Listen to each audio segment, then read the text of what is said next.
WildC.A.T.s issue 5. Matthew Rosenberg writing with Christian Duce on the art. Take it away. Yeah, this might be the last time I read this book. I think if you're a WildC.A.T.s fan, you really, really enjoy this. I think if you have a really good handle on the Wildstorm universe, in like a way that I have a handling on the DC universe, where I can pick up on certain things and why Rosenberg is making decisions for certain characters, I think you would really enjoy this book, because there's nothing. It's not poorly written. The art's, I would say, great.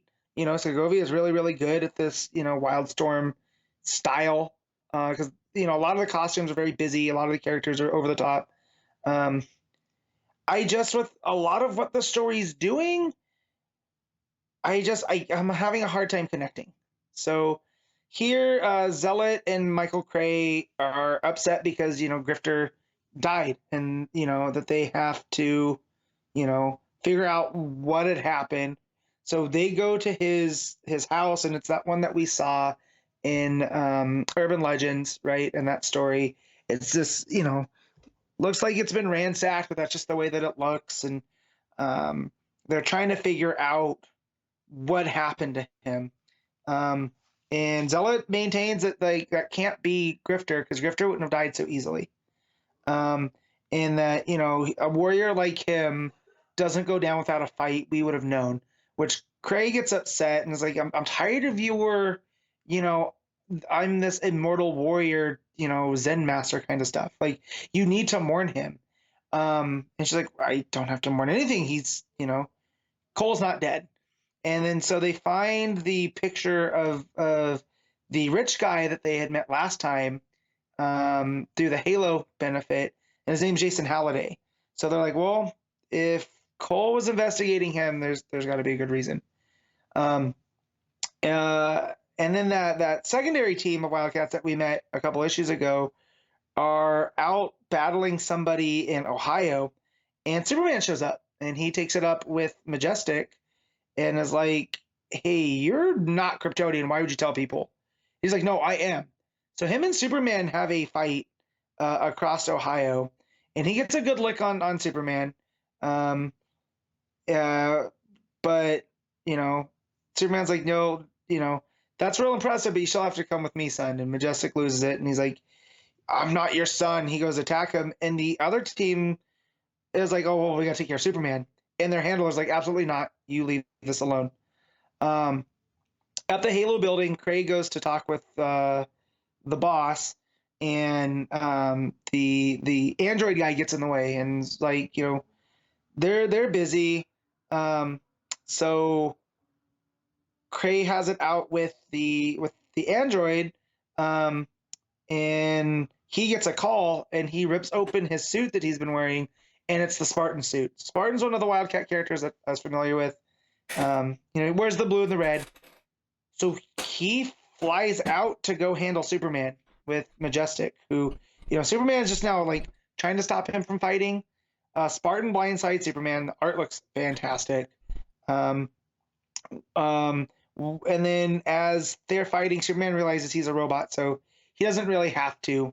He can cut loose if he wants to, which leads to Superman using his heat vision on his face, and Spartan ends up looking like a Terminator, right? So he has the half of his face is melting, he's got the red eye, and then he gets teleported out there. So now basically this was just allowing that other team to leave, who I think are the Seven Soldiers, they're calling them.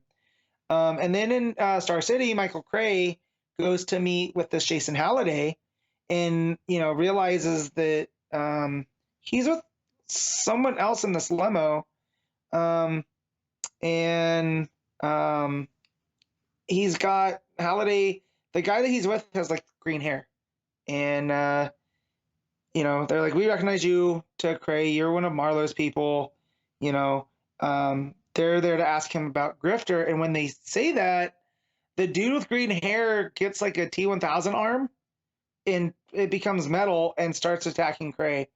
As they are struggling in the back of this limo, the green-haired blade guy ends up killing the driver the limo hits the semi truck. They all go flying. They bring Voodoo into this. They're at the cemetery in Star City, where apparently Grifter's buried. And they said, like, we need you to look at the body because we don't believe this was him. And they pull up the grave's not all the way dug, but there's a body in there with Grifter's mask on him. And they're like, well, someone's already kind of beat us to this. There's a reason that he's not in there yet.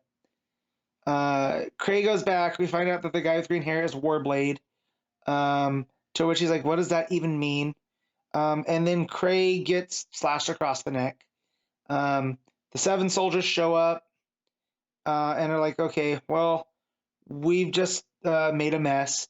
Back at the grave, Voodoo realizes that that's Cole Cash, but it's not our Cole Cash. So there's been some timeline shifting or world shifting stuff with Grifter. And that's where the book ends, that they're trying to get a hold of Cray, but Cray's dead, at least this body of Cray, and Warblade and the 7 soldiers are standing over them. Just being like, okay, well, we'll be back to send a cleanup crew. So again, if you're super invested in these Wildcat characters, I'm sure you're really thoroughly enjoying this. I felt kind of lost, even though I've been reading every issue, just because the rate of which Rosenberg is introducing characters, I'm having a hard time keeping them all straight, right? But also my DC brain is trying to figure out who all these people are. Because I remember the Wildcats from times, like I recognize Spartan. I recognize Warblade as the blade guy, you know, he can grow his fingers, he's kind of like Wolverine with green hair, but I don't know why they're fighting and what he has to do with that celebrity. So I will say the art really carries my enjoyment of this book. Segovia drawing all of these different characters. The fight scene with Warblade and Cray in the car is pretty well done. Superman and Majestic slugging it out looks great. But then even the stuff at the cemetery, everything's bathed in shadows with Voodoo and it's the machine, I forget her name, are going around the cemetery, and it looks very eerie and stuff. But yeah, depending on how busy stuff keeps getting, you know, this might be a drop. This might be the last issue I read. I'm not sure. Because it's not that, again, it's bad. I feel lost all the time. I feel like I'm missing stuff in between. It kind of felt like when we were reading Deathstroke, and, you know, you'd have to remember everything that had happened beforehand. You know, here I feel like I really need to have a knowledge of Wildcats, and that's just something I can't build. So, I'll give this a 7 out of 10.